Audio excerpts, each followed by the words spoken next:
and welcome to another episode of LedgerCast. I have a special guest this week, Beastlorion. Did I pronounce that right?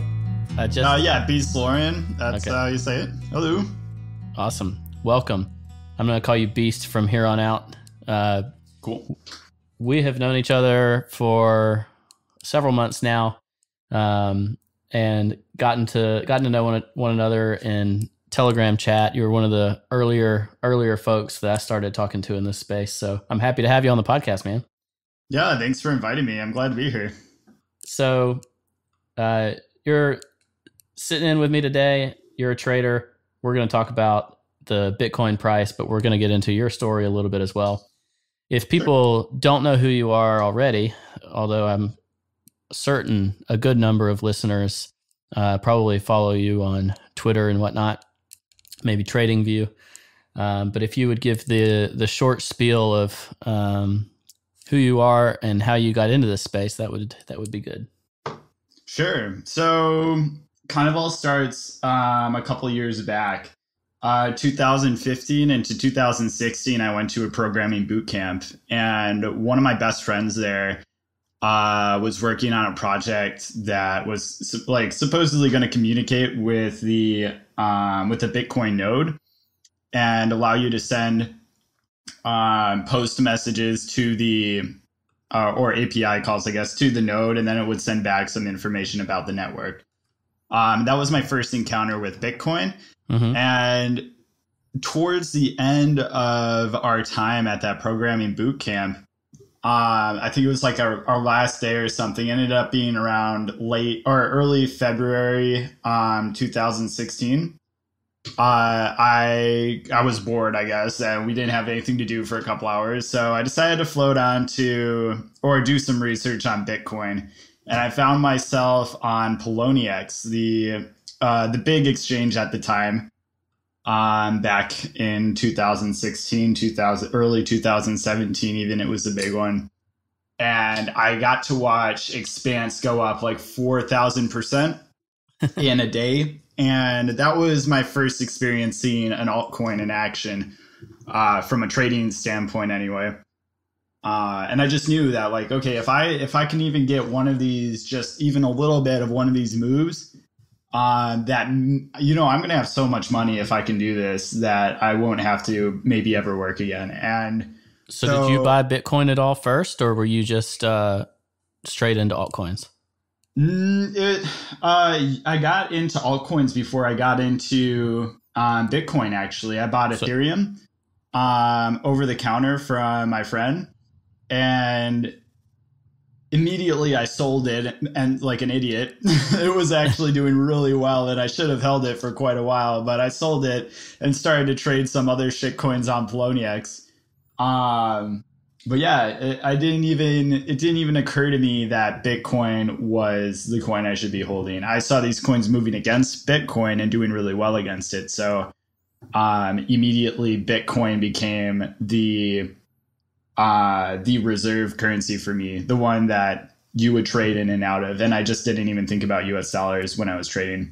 So you were trading Ethereum, it looks like early 2016. It was like less than $15. Yeah, it was like 90 cents when I first got my first Ethereum. I think that's right anyway. It was back at like 0.09 Bitcoin. Yeah, I just realized. Yeah, that's right. I was actually looking at Maybe I was looking at Ethereum on Coinbase. So it wasn't listed on Coinbase until No, it was before it got listed on Coinbase. Yeah, so Ethereum had a big pump from January to March that went from $1 to about $13.50. Let's see. So I originally got in back when it was around $2 or $3 was when I first got in. So you were mid pump. Yep, right in the middle of it. That's awesome. It was a very fun time. Unfortunately, I did not have much in the way of money to invest. Since I was just coming out of school, ready to get into a position, in the career field of web development. and get going on programming. And I did that. I ended up doing that for about a full year, while I traded away what little money I had in crypto. And when I first started getting my paychecks from that job, I just take like 2/3 of every paycheck and throw it into Bitcoin, and threw it into my favorite altcoin at the time, which I ended up getting really sucked into the Syscoin community. Nice. Like any good early trader, you really latch on, or I really latched on to the first project that got chilled to me. And immediately I was just like, this is the next big project. This is going to be huge. Everyone's going to want to buy a Syscoin. You just give it some time. It's going to go to the moon. And it did end up doing really well. I wouldn't say it was the best investment. I actually don't particularly... Throughout all of 2016, Syscoin was pretty range bound from what it was at the beginning of the year. It sucked pretty bad to be in there, while I saw a lot of other altcoins doing really well during that time period. But I just kept buying until around March 2017. I actually left my position, which was a tech support position, by the way, not web development. And I wanted a position in web development, so I had left in order to find a new job. And just as I left, actually, I think it was like March 19th, maybe the 21st, somewhere right in there, altcoins just started taking off like I've never seen before. And by then I had accumulated a pretty good amount of Syscoin. I was all in Syscoin at that point. And looking at the Syscoin chart right now, that was the beginning of a huge pump for it. So oh yeah, it was beautiful, man.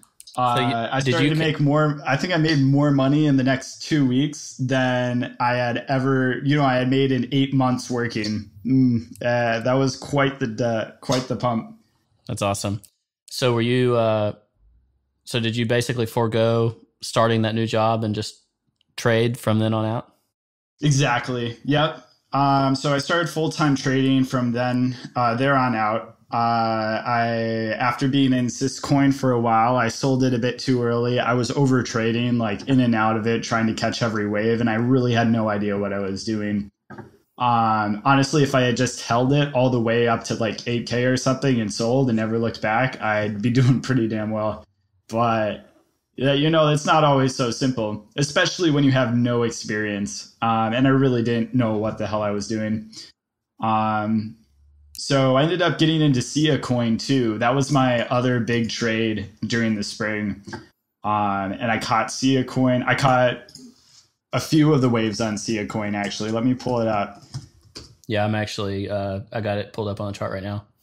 Okay. Well, so right at the beginning, I had bought at 100 and, Sia Coin on Poloniex. On Bittrex, it won't show it, but I picked it up at like 150 sats right before the big pump. Right before it had a week of madness.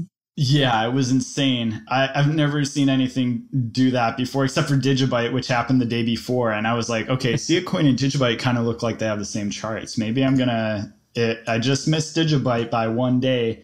But I'm going to go all in Sia Coin. And I didn't go all in. I had like 50% still in Syscoin, and then the other 50 went into Sia Coin at 150. And I sold the very next day, like an idiot, at 240. It was actually a pretty good exit on that little tiny pump there.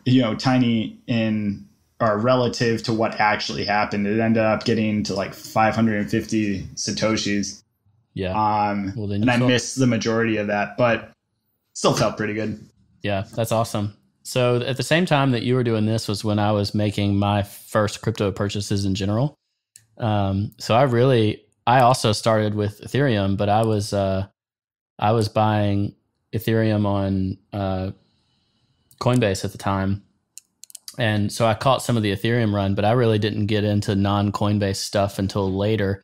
Pretty much the only alts left to run, which I still had some good luck with, were OMG and Neo, which were late runners of the alt season of 2017 lore.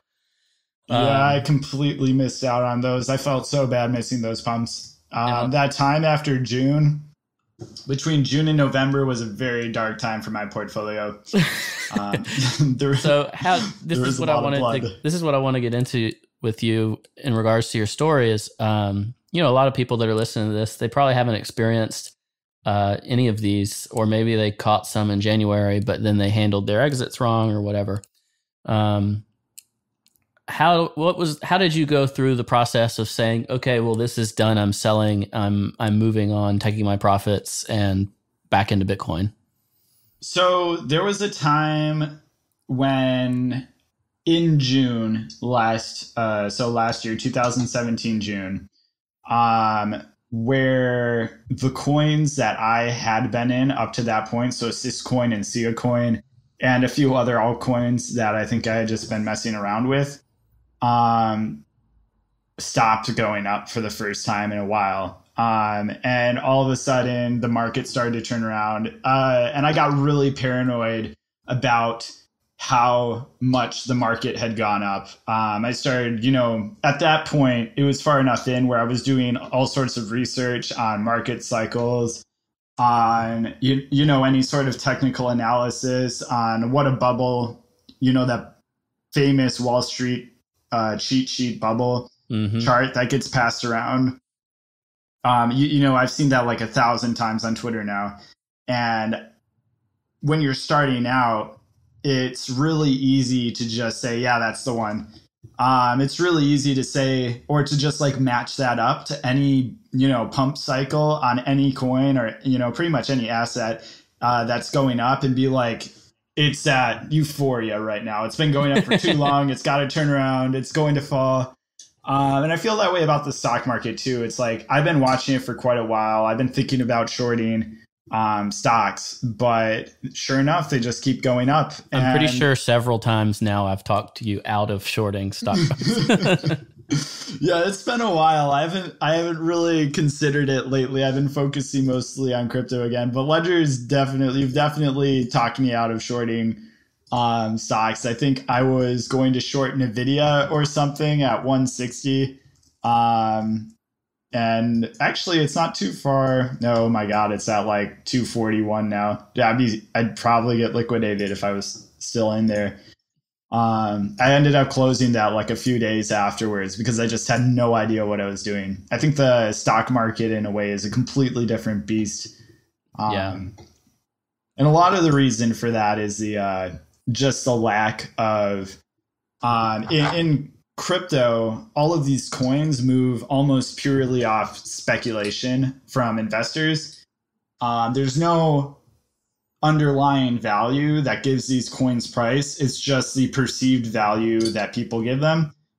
These coins aren't products. They aren't companies that sell and make a revenue, or they don't pay dividends. They don't have earning statements. There's no way to value them appropriately.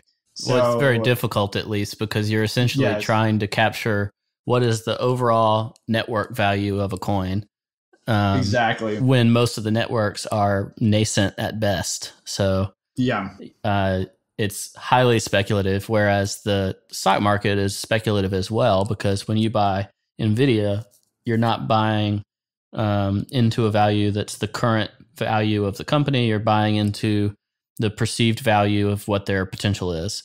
Right. Which is why companies with no revenue are worth something, because you're not buying what they're making today. You're buying what you think they can make tomorrow.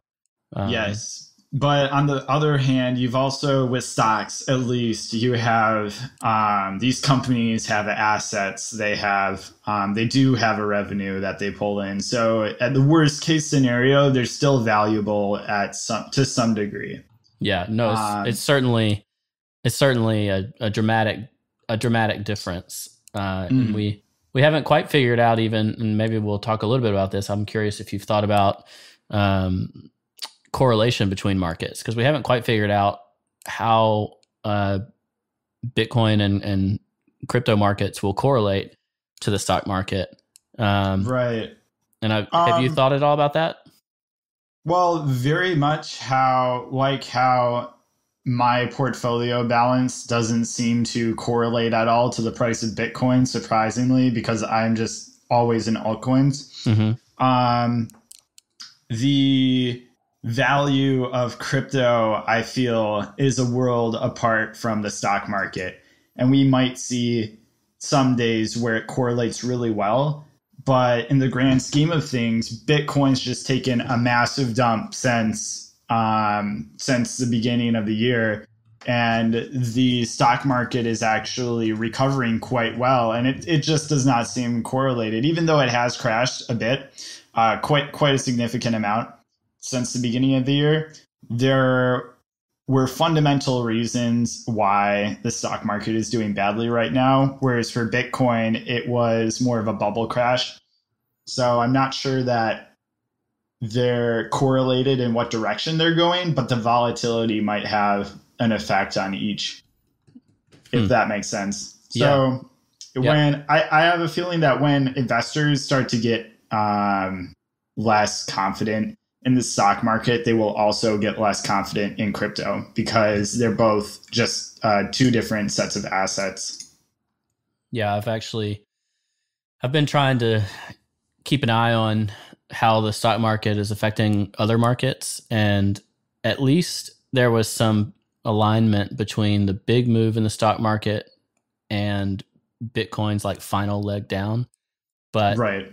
I felt for the most part, I felt like those were coincidental more than anything else. Whereas I am curious how in the future, whether or not Bitcoin will be considered a hedged asset like gold would be, or something like that, where people move into gold if the market's down and that kind of thing. I don't even gold doesn't really move that strongly when the market's crashing. In some cases, it doesn't move at all in the opposite direction. Yeah, of the market. A lot of times people think these have directly inverse correlations, and they're not quite that. Right. One of the purpose for gold or the investment strength of gold is that it holds its value over time, not necessarily that it goes up in value. And I think that's a misconception that a lot of people have about it. Even while the market is crashing, like the stock market is crashing or the housing market is crashing, that doesn't necessarily mean that gold is going to go up in value. It just means that the housing market and stock market are going down in value. Yeah. And comparative to those markets, it's going up. But against the US dollar, that isn't necessarily the case. Yeah. I've been dabbling more into Forex stuff as well. And I know that you've done some trades in there. But would you say that from a technical analysis perspective, that those skills transfer, or do you have to look at crypto significantly differently than you look at other markets or other market types? I don't think you have to look at them significantly differently. The real difference between other markets and crypto is that the crypto markets move about 100 times faster. They're extremely volatile. Even the high market cap coins like Bitcoin move harder and faster than any stock that, any reputable stock, unless it turned out to be like complete fraud of, whatever company you're looking at. But generally, the market cycles just take about 6 to 8 months in crypto so far, as we've seen, especially for altcoins. They seem to be that fast. Bitcoin has about a 4-year market cycle from what I've seen, at least from my current theory / perspective. I think it's about parabolic 4 years. Trend. Yeah. And, it's really hard to tell right now because Bitcoin actually hasn't been around for so long that you can make an accurate prediction about its market cycle. Yeah, one of my favorite things that people say is, is this going to be like the 2013 correction or the 2014 correction or whatever? It's like we've got like 3 dips ever to compare what we're doing now to. So it's like we really don't have enough history to say like definitively this move off 20,000 is going to be just like what occurred in, late 2013 or early 2013, or if you go all the way back to mid 2011 was a big crash. And it's impossible to equate then and now, in my opinion, with regards to what we're going to see in the Bitcoin market. Yeah, absolutely. I don't think people are trying to create this like cookie cutter kind of prediction for what Bitcoin's going to do next. And what I find really funny about the markets, or curious, I suppose, is that the fundamental factors that drive the price always seem to be limited to the time frame, like the current situation of the market. But when you look at it in a long-term perspective, like we are now, patterns seem to form regardless. So there's just like this cycle of good things happening, bad things happening, and more importantly, the sentiment surrounding the market. Yeah, and oftentimes the fundamental is, some people would argue, including Josh Olszewicz, he would say the fundamental factors are the triggers for technical things to fall into line. So yeah, that makes sense. These patterns emerge and they need fundamental triggers to kick off. And the market will use a variety of fundamental reasons to do something. I would say right now, for instance, like I think Bitcoin's fundamentally stronger right now than it's been in a really long time. Whereas the uncertainty... It's been so ironic. The for the entire ride up from $3,000 up to $20,000, all I heard was FUD, like fear, uncertainty, and it was doubt a massive about pump.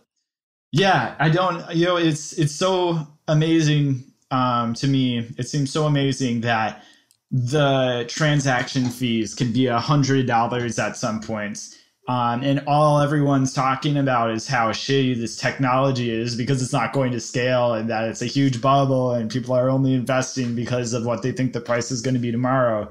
And yet, sure enough, the price continues to rise. And then as soon as the Lightning Network starts to get implemented, transaction fees go down, it's finally usable again and efficient. SegWit's activated.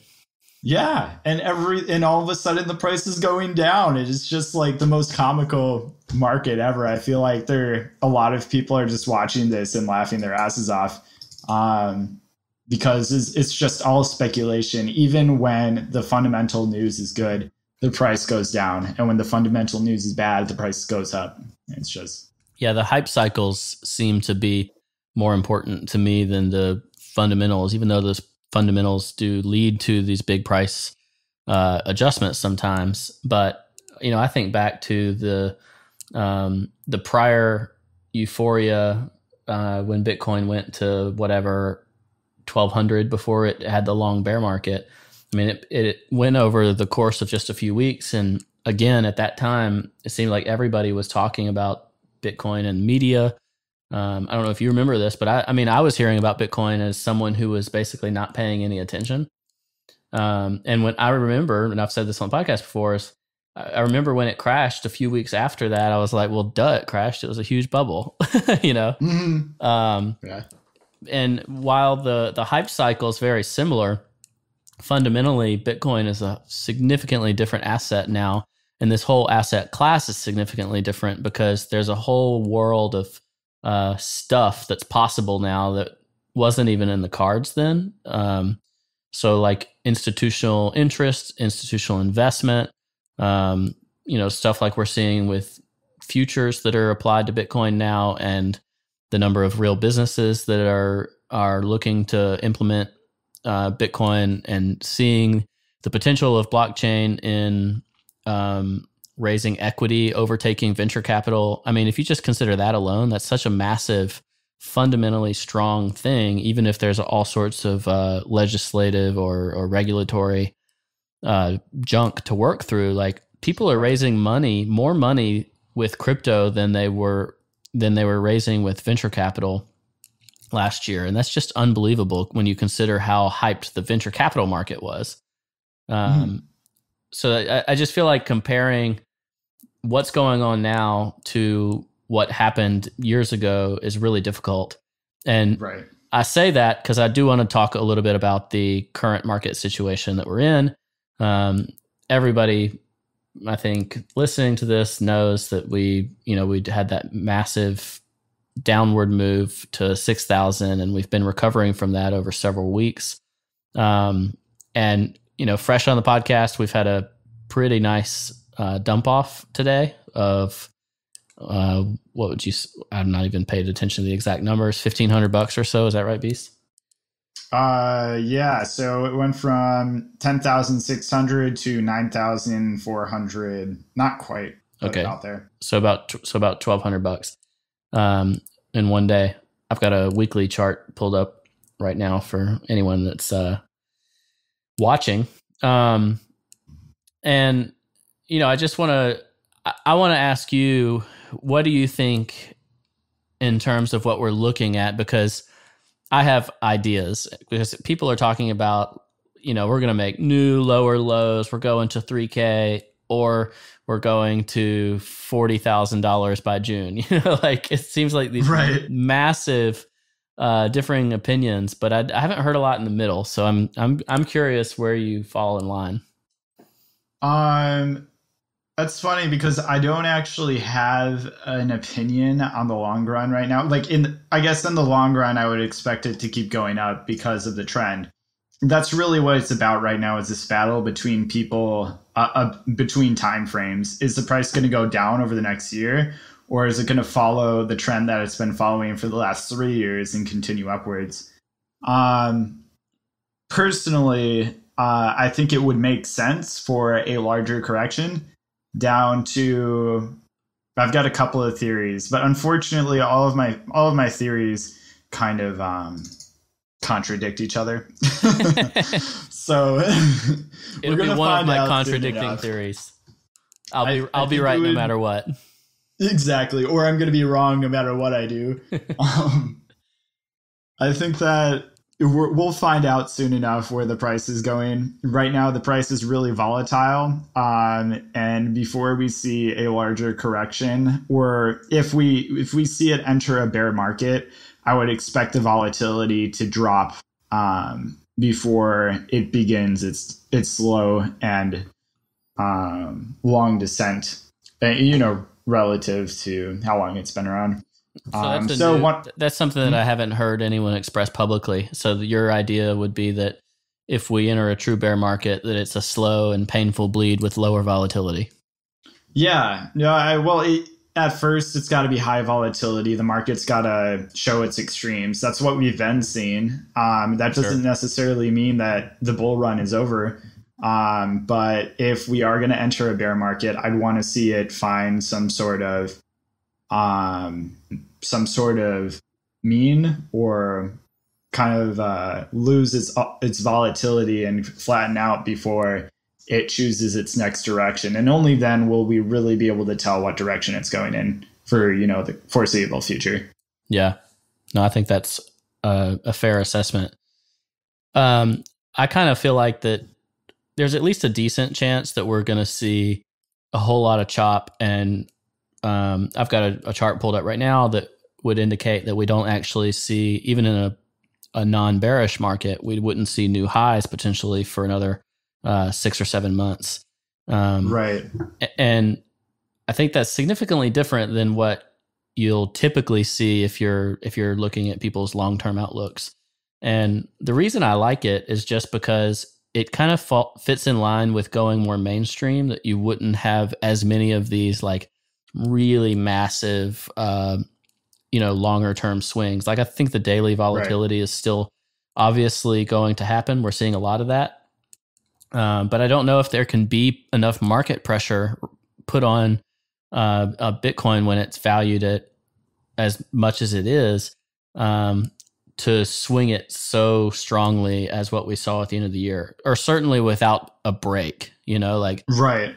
Yeah, I don't think we're going to see another swing like from 20K to 6K, anything like that, or, on the way up or down for quite a bit of time here. But if you we think have to, on the way up, we went from 6K to 20K in like a month and a half, Yeah. No, but that was all in during that time, we had the extreme euphoria from South Korean buyers, along with the rest of the world, but specifically South Korea. I don't know, or actually I do know what was happening over there. Apparently they were having liquidity issues, because of the laws they have there on moving money in and out and trading on crypto.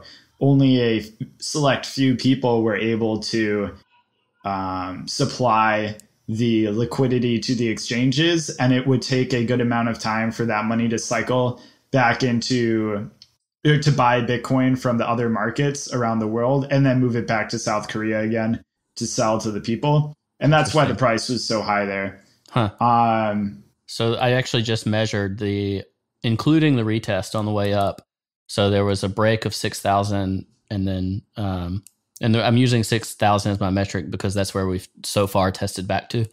It was 35 days, including a retest of the same level that about a week after the first break. And to come down was 53 days. So we're talking 100 days to be able to go from 6,000 to 20,000 and back again. I mean, that's a lot of volatility. It's quite a beautiful chart. To say the least, that's a lot of volatility. So it seems to me like we're due for some steady declines in volatility, if not price.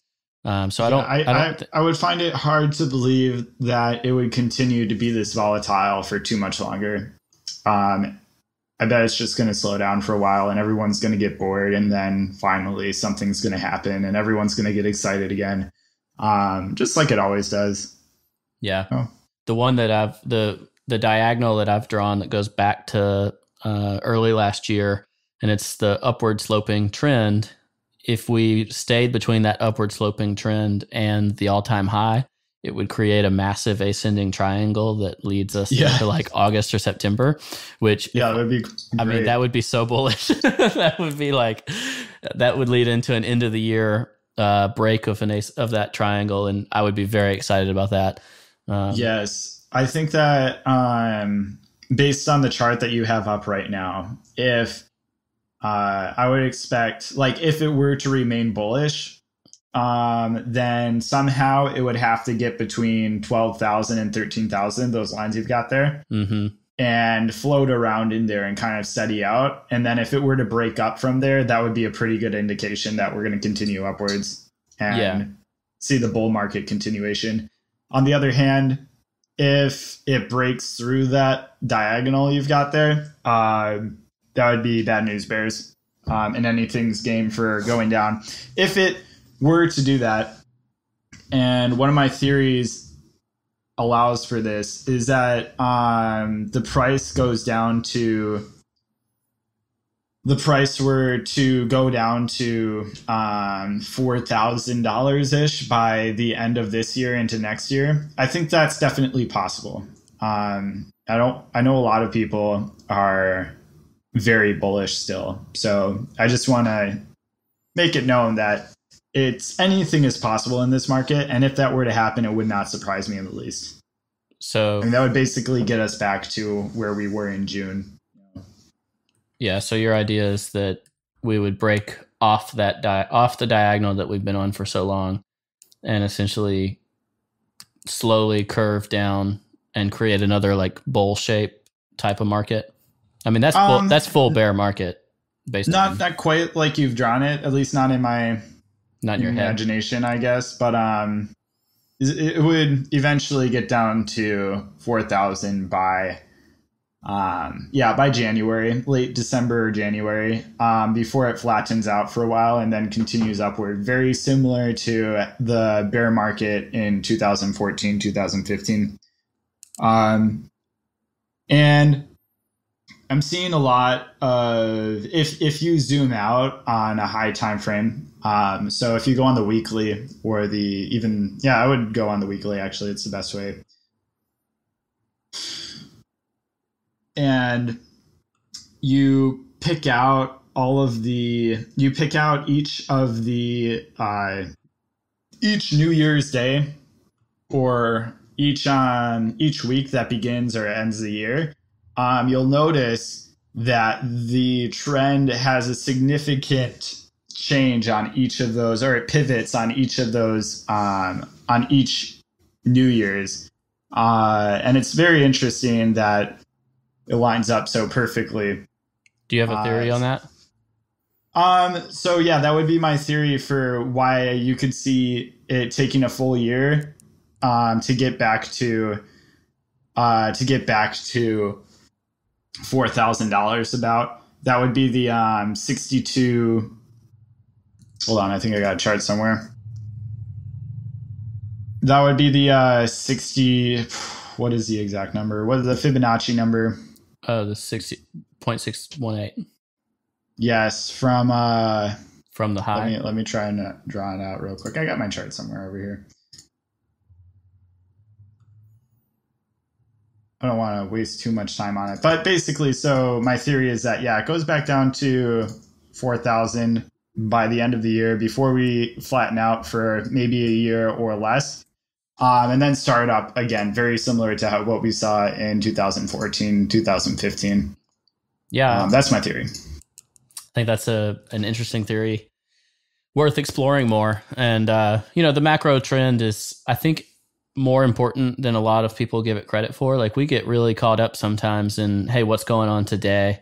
What's going on this week? And sometimes if you just apply a little more patience to your trading style, you can realize stronger and better gains, both in the sense of your risk management. So like when you decide, hey, I'm going to sell and wait, or when you take profits and that kind of stuff, and how long you hold out for the next opportunity to buy in, all sorts of stuff. And that I'd say that especially applies to altcoins, because, but even with Bitcoin, so it's just worth zooming out some, I guess, is how I would quantify that. I'd like to get into, this is the opposite of zooming out. I would like to get into something that we started just the other day, that we're calling the 100x challenge. And, and talk about why we did that and our thoughts on what we think about it in terms of going forward.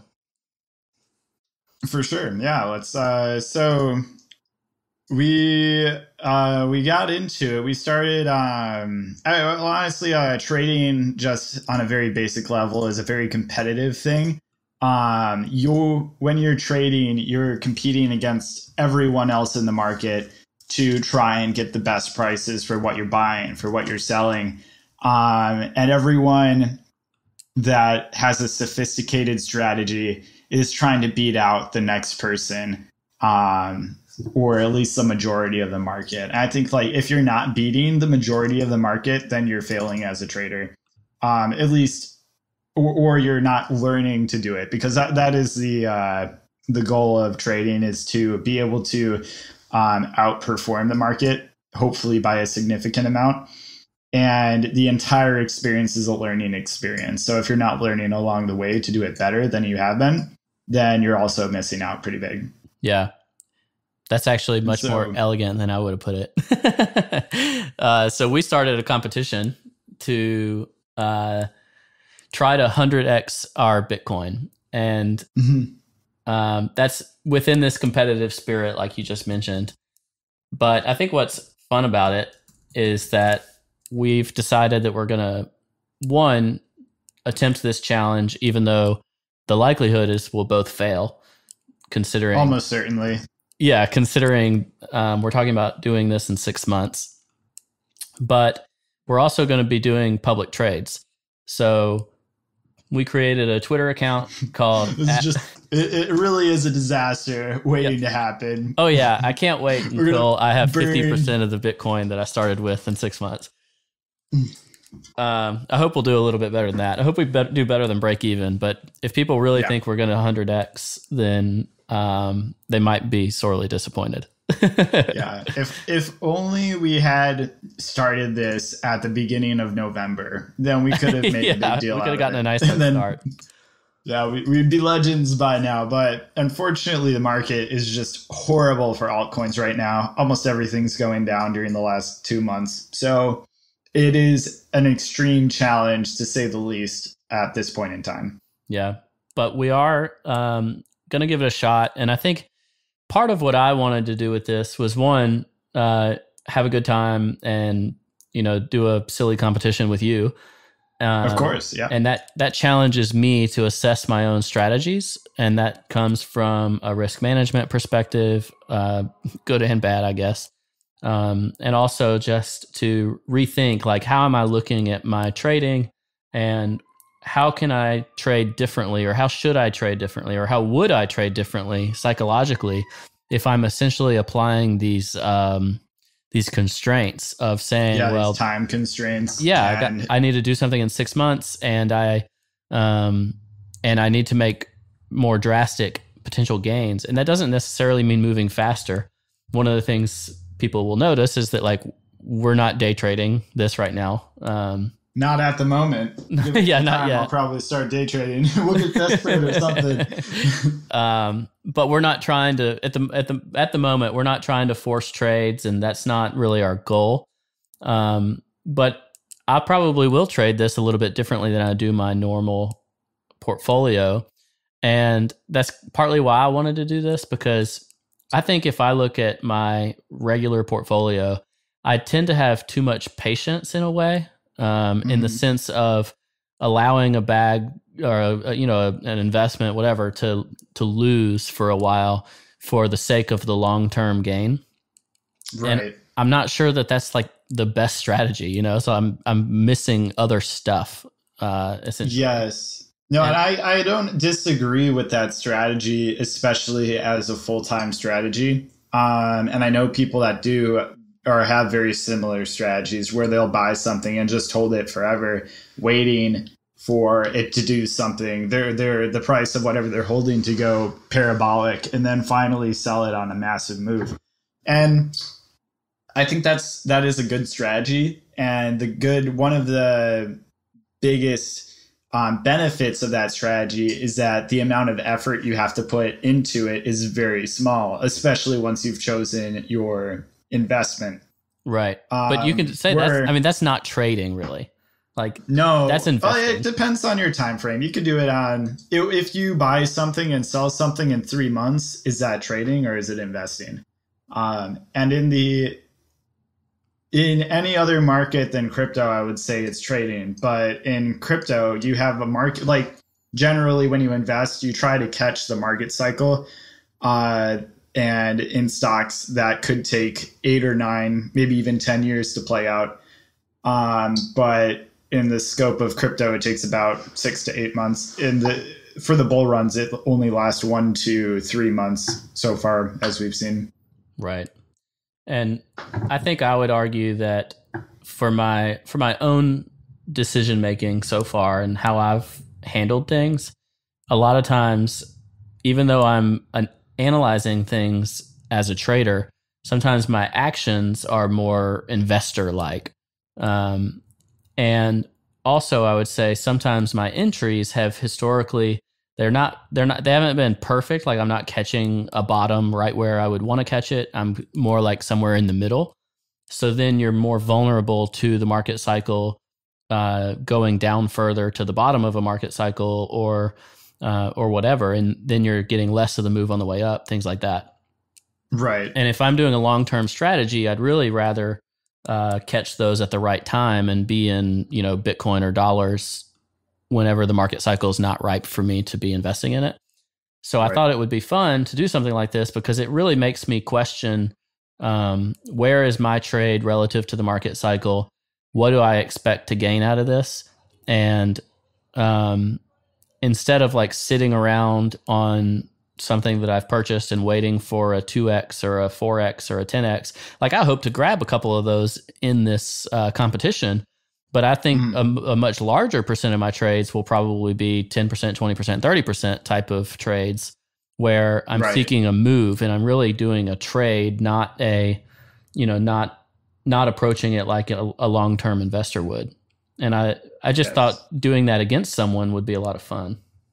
Absolutely. And I really think that when, I don't know, not only is the market competitive, but I myself feel that I perform much more strongly when I'm competing against someone. Mm-hmm. So this is it's a incentive, a kind of like an emotional incentive to do better, to improve. If I'm in from my perspective, if I'm only ever trading against myself, like I'm always trying to do better than myself, I get bored. It's static.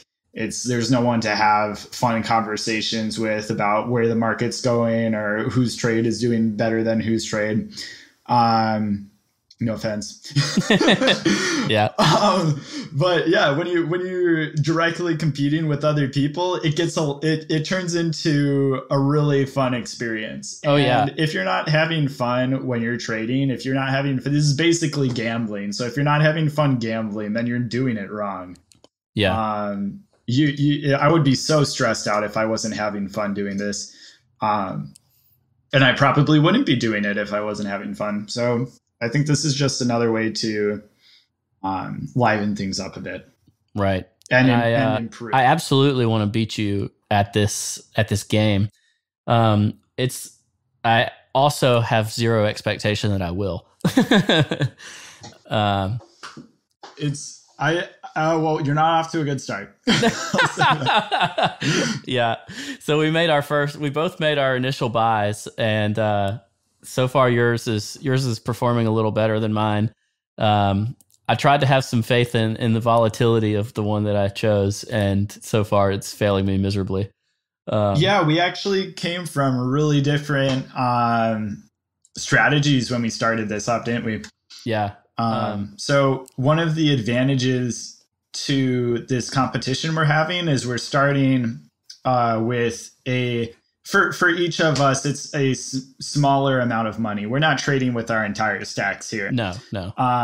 So it allows us two things. One, we get to try strategies that we might not full-heartedly believe in yet, or are not tried and tested, in order to find the best or most optimal strategy for us. And the other thing is we get a little bit of an advantage with the liquidity. Since we're not trading with so much, we don't have to worry about entering or exiting a market.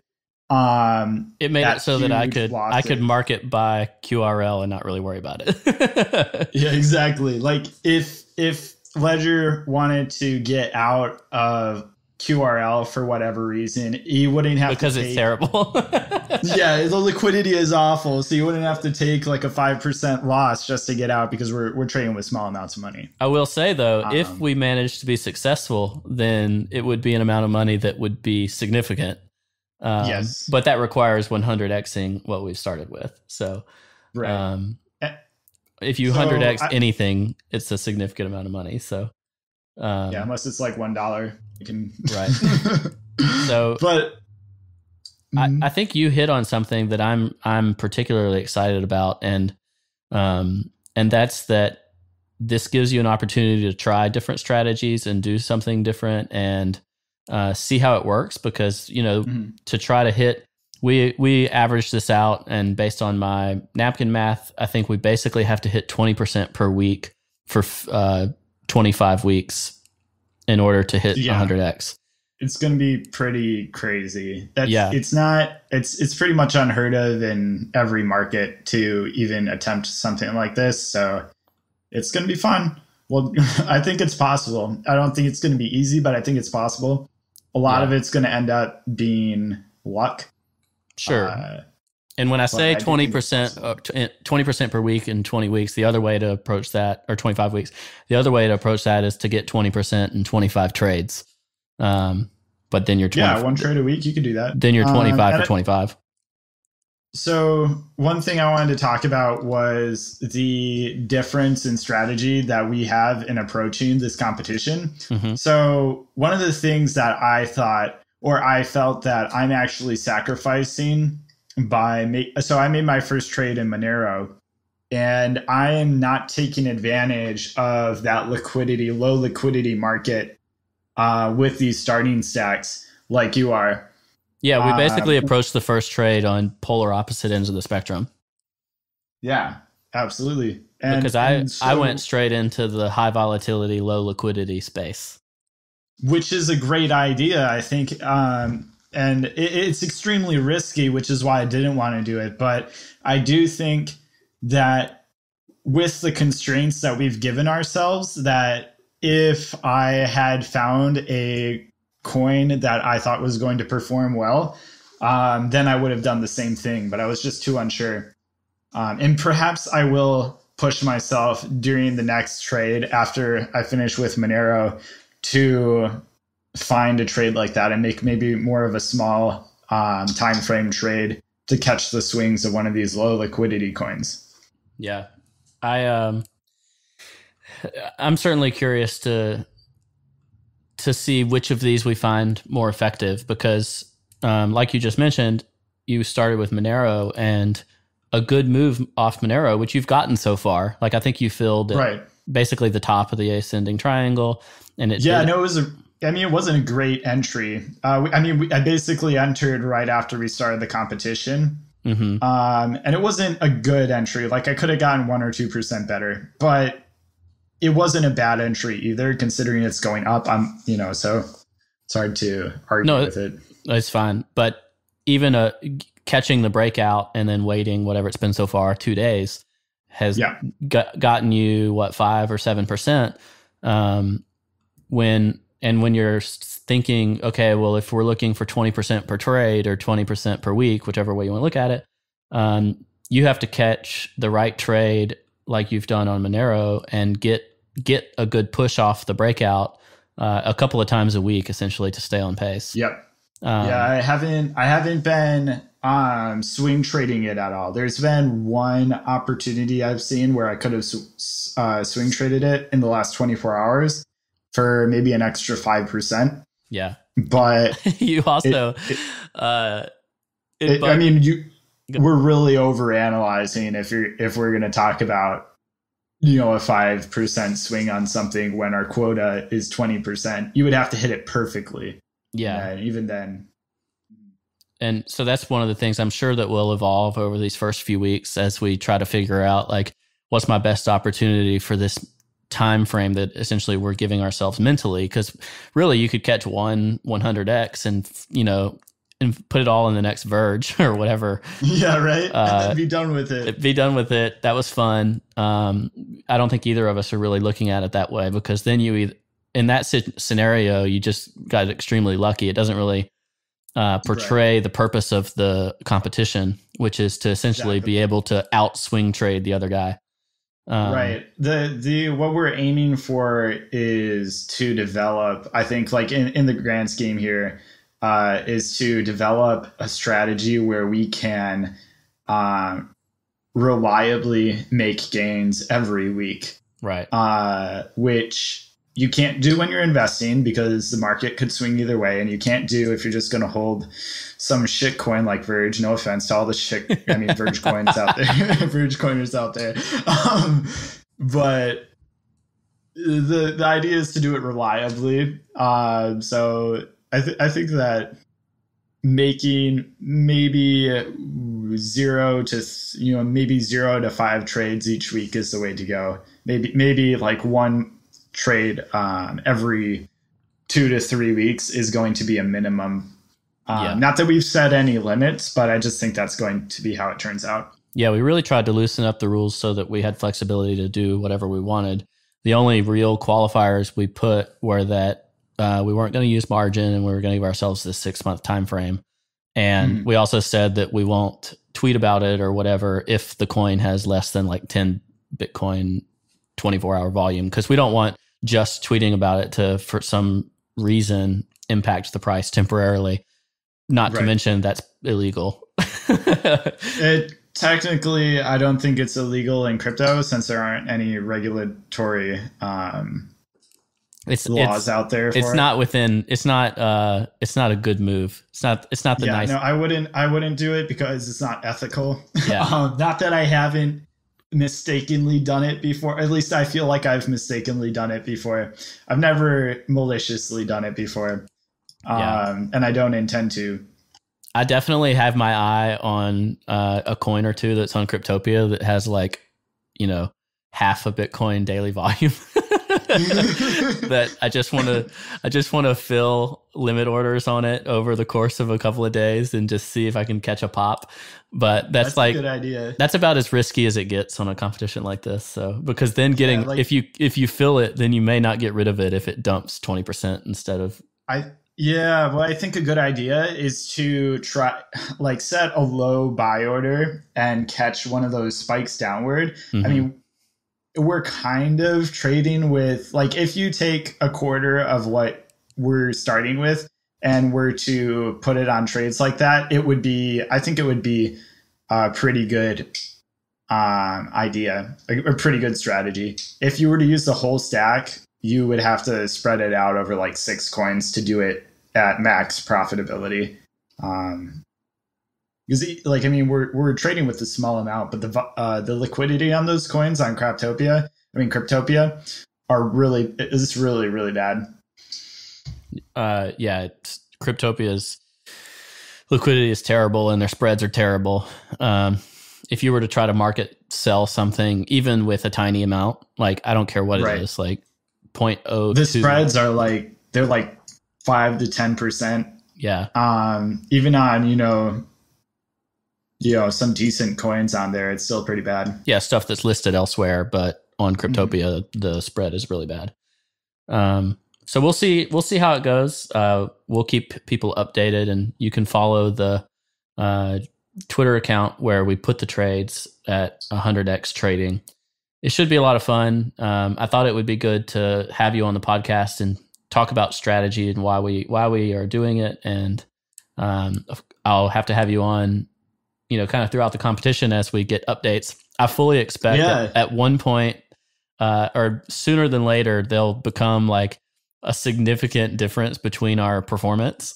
So perhaps I'm not so sure. I feel like I've gotten lucky. Well, I wouldn't say I've gotten lucky. I just chose the safest possible bet I could. Right. I feel like if you get lucky on one of these low liquidity coins, though, it's going to speed up the competition very quickly. Right. And that's kind of what I was aiming for. I was a little upset with you for choosing Monero because I owned Monero on spot and on a margin long.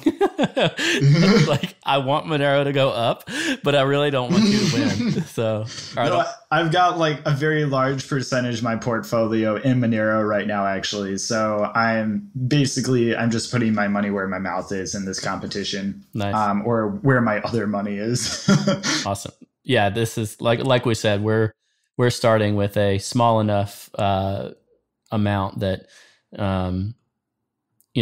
even if we lost 100%, neither of us is gonna lose sleep at night or whatever. Yeah. Lose that much on Max every day. I don't know. It's not that bad, but it's from. Do you want to talk about that? Actually, we kind of did so I Beastlorion, and that's my Twitter handle, and Ethereum Addict were doing a live trading session last night. And it was a lot of fun, live trading. The fun part about it, of course, was that we were on BitMEX with 100x leverage, which you should not streaming. Not that this is financial advice, but you should not do that. Yeah, I wouldn't say it's a very good way to make money. It's about as good as a casino. And if you're on live stream and you've had a couple of beers like we had, it's actually a lot of fun. So if you're out for a good time, give it a shot. But otherwise, don't use it as a trading strategy. I wouldn't recommend it anyway. Yeah. So you guys were 100x trading just to see what you could do, basically, what you could make of it, right?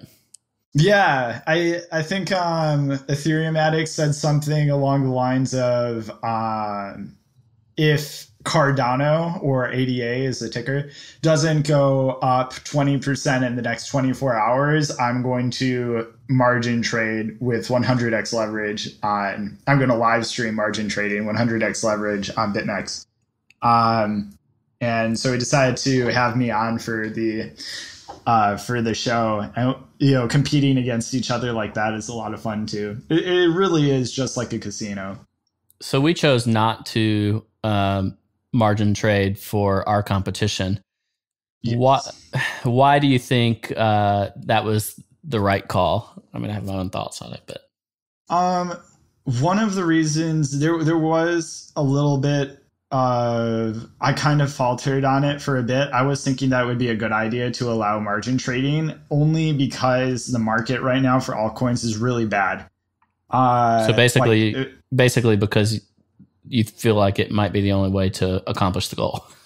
Yes, exactly. So you can margin trade Bitcoin each day, or maybe even short some altcoins that have just been dying lately, and make some pretty good money like that. Some pretty safe returns, and I think that would be a great way to do it. But not unfortunately, but the other side of the coin to that is that when you're using, the reason we decided not to do it, at least this is what I thought, is that if you are using margin or you're using the leverage to trade, it becomes, you can actually lose all of your investment, all of your initial investment, because you get liquidated.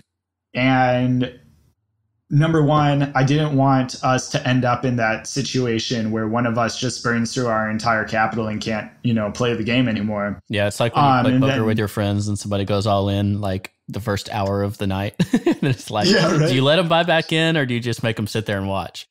Yeah, it's super awkward. And I didn't want that to happen. The other thing I didn't want to happen was for one of us to go all in one trade and just sit on a large margin position. It is kind of unfair if one person has a lot of margin or a lot of, like, a high leverage stake in one trade. The other reason, or the one reason, is because they're just trading with more money all of a sudden. But the other reason is because it makes it so easy for them to either win or lose the entire match between us. And I didn't want that to happen. I thought it would be more interesting and be better for our strategy development if we just stayed away from that. Yeah, I agree in terms of, one, the way we develop our own trading style, but also if part of the goal of this is to share publicly like the trades we're doing and why, and essentially addressing kind of your retail swing trading market, I feel like margin trading wasn't going to be as helpful. Right. Because most people either are not margin trading or should not be margin trading, or both. And when we're just trading alts back and forth, or what we haven't gotten into yet, but in hindsight would have been a good head start of selling back into and out of just dollars. So yeah, doing the same thing, Tether, but not on margin. Dare I say it? Then that could have been, that's a better educational experience, basically. Right.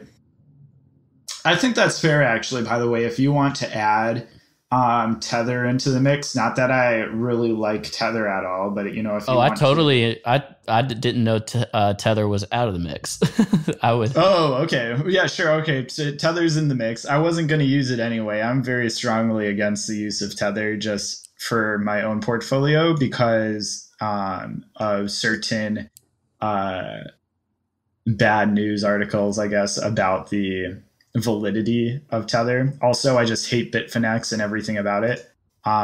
They've had one too many flash crashes on their site for me to trust it or anything that they're associated with. Yeah. Well, so that's my reason for not liking it. I think there's certainly validity in being concerned about Bitfinex and Tether. However, I also don't like Bitfinex, the Yeah, he's kind of a crazy little He's fellow. he's the boy who cried wolf to me. So I won't. It'll be harder for me to believe the real thing if the real thing exists. But for a short term position, I don't care about being in tethers for a little while. Sure, I think that makes sense. So we'll consider it an altcoin. Yeah, that works. All right, Beast. Well, this was fun. I'll have you on maybe in a month or so, and we'll see how we're doing on the competition. How should people stay in touch with you to get your feel on the market? Yeah, if you guys want to post or comment on anything I post on Twitter, I actually have my direct messages open on Twitter, but please don't spam them. I will block you if you spam me. Or if you try to shill an ICO to me, I will block you for that too. Otherwise, yeah, that's probably the best way to get a direct message to me, or just reply on a comment that happens to pertain to whatever you're talking about. And we can have a conversation there. And thank you so much for having me on the show with you. It's been a blast. Lots of fun to talk. I see you have the Bitcoin minute chart pulled up. Seems like it's I'm on the 3 well. minute, man. It's not. I'm not maxed to Jen. It's close enough.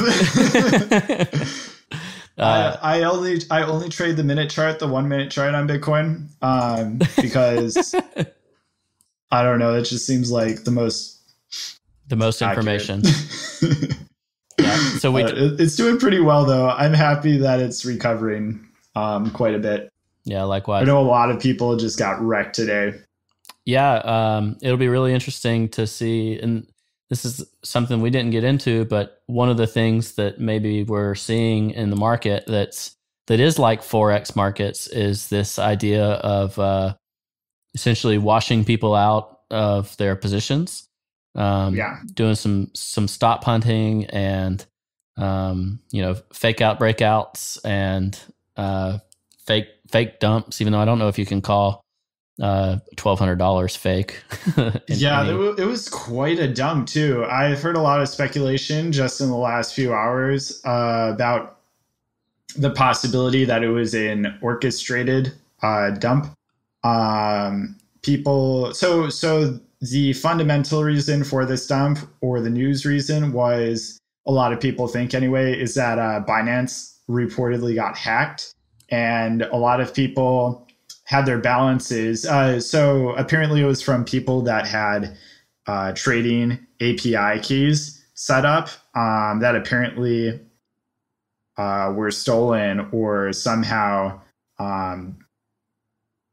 I guess someone found out what they were and used them to sell all the altcoins from those people's accounts and buy Viacoin. So if you're wondering why the Viacoin spiked today, that would be why. And it spiked really hard. So I don't know what incentives those people would have to do that, though. They can't get the money off the exchange. They would have gotten banned. Yeah, it's hard to be blocked.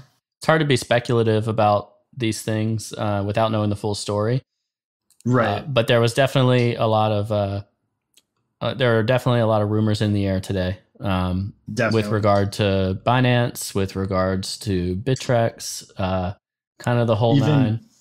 Even just like the massive volume on the exchanges after the Binance, or the reported Binance hack, or the alleged Binance hack is what I mean. Yeah. So we'll see what's going on there, and we'll find out in a week whether or not this was a sign of more downside to come, or if it was just a temporary drop down before we go and tackle that diagonal resistance once and for all. Yes, please do. All right, Beastful. We'll catch you next time, and thanks everybody for joining us, and we'll see you next week. All right, thanks, Ledger. Monuments crumble in the blink of an eye. The easy river has just run dry. In a house